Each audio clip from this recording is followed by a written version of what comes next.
Magandang umaga po sa inyong lahat at narito na yung ating 5 a.m. update na sa ating binabantayang bagyo na si Bagyong Uwan na may international name na Fung Wong. At live po tayo ngayon mula rito sa Pag-asa Weather Forecasting Center. So as of 4 a.m., ang huling lokasyon na itong bagyong si Uwan ay huling namataan yung sentro ng mata ng Bagyong Uwan na sa 195 kilometers silangan sa lalawigan ng Virac sa Catanduanes. Kung makikita po ninyo, no, halos kitang-kita na yung mata ng bagyong si Uwan. Pinapakita nito na napakalakas po nitong bagyong ating minomonitor. At palapit na ito sa may bahagi ng Catanduanes. Hindi natin inaalis yung posibilidad na maaari itong mag-landfall. Kapag sinabi po nating landfall, yung sentro ng mata ng bagyo ay tatama sa kalupaan. Ang kanyang lakas ngayon nasa 175 kilometers per hour malapit sa gitna at pagbugso na nasa 215 kilometers per hour. So mahigit 10 kilometro na lamang po or mahigit 10 kilometers per hour na lamang ay maaari nang maabot ng Bagyong Uwan ang super typhoon category at nakikita natin na posible po itong mangyari ngayong umaga. Ang kanyang pagkilos ay medyo mabilis po, no? Pakanluran, hilagang kanluran sa bilis naman na 35 kilometers per hour. At makikita nyo, patuloy nyo pong makikita na malawak yung sakop ng Bagyong Uwan at maapektuhan nga niya ang malaking bahagi ng ating bansa, lalong-lalo na yung Luzon at Visayas. Base rin sa mga monitoring po natin sa iba't ibang istasyon ng Pag-asa, nakakaranas na po ng mga pag-ulan, lalo na itong bahagi ng Eastern Visayas at Bicol Region. Marami na po tayong itinaas na mga heavy rainfall warning sa mga nabanggit na rehiyon. Narito yung ating latest na track sa Bagyong Uwan at makikita po natin, at ito po sana yung gusto kong bigyang diin, 2 a.m. ay nandito po ito po yung kasalukuyang lokasyon ng Bagyong Uwan at makikita po nyo in 24 hours, dadaanan niya itong kalupaan ng Luzon. By tomorrow po ng madaling araw ay nasa West Philippine Sea na yung Bagyong Uwan. Ibig sabihin po nito, ito yung panahon na pinakamararanasan natin yung mga malalakas na ulan at malalakas na hangin na maaring magdulot ng mga pagbaha, mga pagguho ng lupa, partikular na dun sa mga mabababang lugar at sa mga lugar po na very steep slope. Nakikita po natin base sa track na posible pong lumapit, partikular na sa may bahagi ng Catanduanes, itong bagyong si Uwan.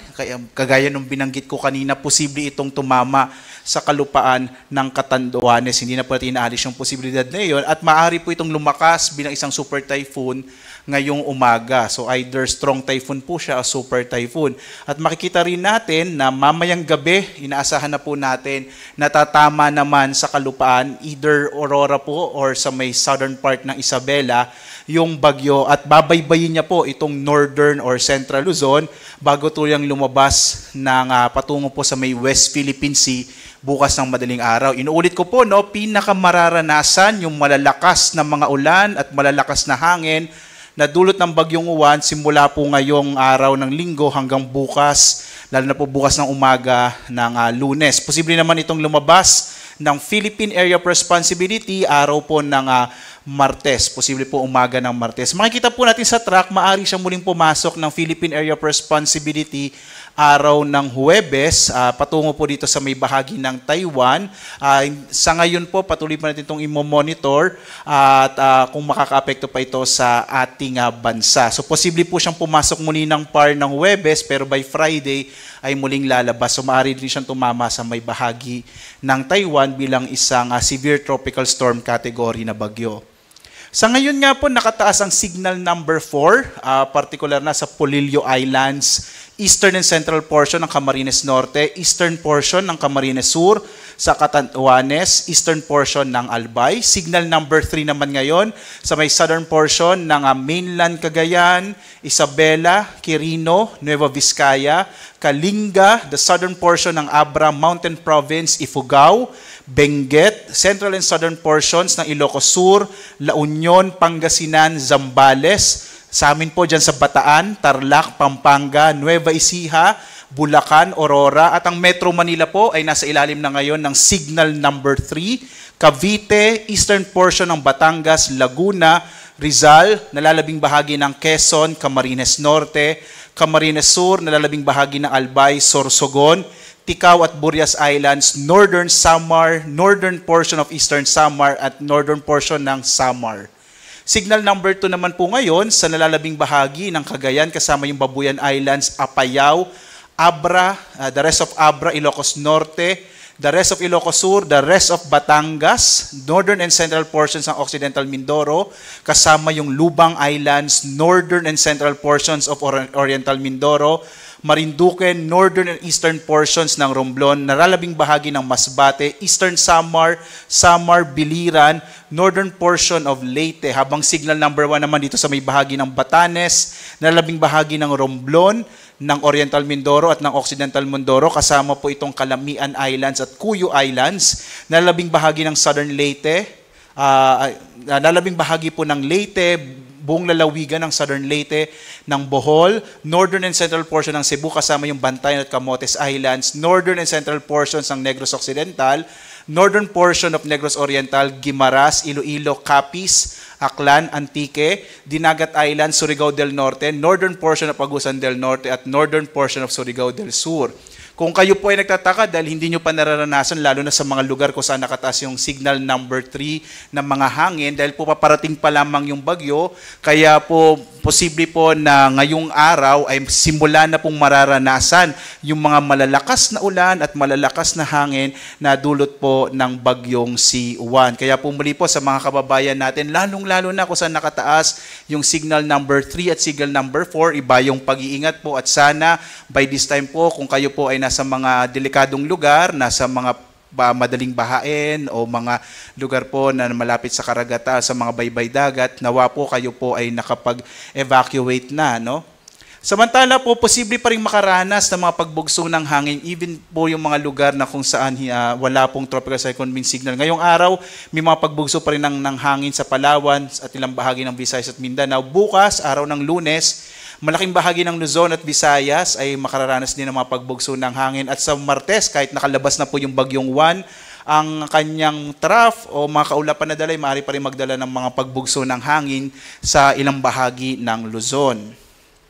Samantala po, narito yung inilabas natin or na-issue na weather advisory. Ito po yung mga inaasahan nating mga pagdalang ulan ng bagyong Juan. At makikita po natin ngayong araw, halos ang malaking bahagi ng Luzon ay makararanas ng halos 100 up to 200 and greater than 200 millimeters of rain.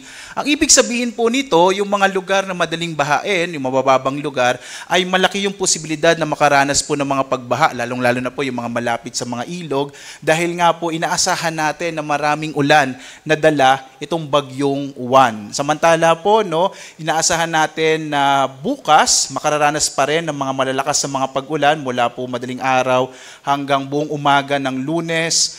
Itong malaking bahagi pa rin ng Luzon, lalong-lalo na itong western section ng Luzon. Muli po, no, mag-ingat tayo sa mga potensyal, mga posibilidad ng mga pagbaha at mga pagguho ng lupa na dahilan po ng mga ulan na dala ng bagyong Juan. Samantala po, pagdating ng araw ng Martes, makararanas pa rin ng mga pag-ulan ang ilang bahagi ng Ilocos Sur, La Union, Benguet at Pangasinan habang papalabas na nga ng Philippine Area of Responsibility ang bagyong Juan. Narito naman po yung ating in-issue na storm surge warning. Ang ibig sabihin po ng storm surge, ito po yung daluyong o mga malalaking alon, partikular na sa mga baybay dagat na dulot po ng papalapit na bagyo. Makikita po natin may 3 metro ang taas ng alon, lalong-lalo na dito sa may silangang bahagi ng northern, central at southern Luzon. So yung Albay, Aurora, Cagayan, Camarines Norte, Camarines Sur, Catanduanes, Isabela, La Union, Pangasinan, Quezon at Sorsogon, ito pong mga nakapula ay makararanas po ng hanggang mahigit 3 metrong taas ng alon po sa baybay dagat. Habang ang nalalabing bahagi ng Cagayan, Camarines Sur, Ilocos Sur, Northern Samar, Pangasinan, Quezon at Zambales, makararanas naman ng 2.1 up to 3 meters na taas ng daluyong. Samantala po, sa iba pang bahagi ng Luzon, itong Bataan, Bulacan, Cagayan, Cavite, Eastern Samar, Ilocos Norte, Metro Manila, partikular na nga dyan sa may bahagi ng Manila Bay, gayon din sa Pampanga, Dinagat Island, Surigao del Norte at Batangas, makararanas din po ng hanggang 1 hanggang 2 metrong taas ng alon. Kaya iba yung pag-iingat po. Kung kayo po ay nasa mga baybay dagat, mainam po na lumayo na kayo sa lugar na iyon dahil nga maaari pong makaranas ng daluyong ang mga bahaging ito ng ating bansa. Narito naman po yung nakataas na gale warning. Ito naman po yung inaasahan nating malalaking mga pag-alon sa ating karagatan. Kaya delikado na po maglayag yung mga sasakyang pandagat at mga maliliit na mga bangka dito po sa karagatan ng ating bansa, partikular na sa Batanes, Cagayan, kasama yung Babuyan Islands, Isabela, Aurora, Quezon, kasama yung Polillo Islands. Gayon din po yung Camarines Norte, Camarines Sur, Catanduanes, Albay, Sorsogon, Ilocos Norte, Ilocos Sur, La Union, Pangasinan, Zambales, Bataan, sa Metro Manila, Cavite, gayon din po sa Batangas, sa Lubang Islands, Marinduque, Masbate, Romblon, Northern Coast of Cebu, kasama yung Bantayan at Camotes Island sa Biliran, Leyte, gayon din sa Southern Leyte, Samar, Surigao del Sur, Northern Samar, Eastern Samar, Dinagat Island, Surigao del Norte, kasama yung Siargao at Bocas Grande Island. So dahil po sa epekto ng bagyong uwan, magiging maalon yung karagatan, kaya iwasan mo na pong pumalaot dito sa mga nabanggit po na lugar. At magbibigay po tayo ulit ng update mamayang 8:00 ng umaga para po sa ating binabantayang bagyo na si Bagyong Uwan. Nais ko lang po ulit bigyan ng diin. Ngayong araw po hanggang bukas, lalo na po bukas ng umaga, mararanasan natin yung mga malalakas na hangin at malalakas na ulan na dala ng Bagyong Uwan. Lalong-lalo na po dito sa may northern at central Luzon, maging ilang bahagi po ng southern Luzon, dahil po dito po dadaan yung Bagyong Uwan starting ngayong araw ng linggo. Kaya mag-ingat po kayo mga kababayan dahil po malakas po itong bagyong mararanasan ng ating bansa. At live po na nagbibigay update mula dito sa Pag-asa Weather Forecasting Center. Ako si Obet Badrina. Maghanda po tayo para sa isang ligtas na Pilipinas. Maraming salamat po. Mag-ingat po tayong lahat.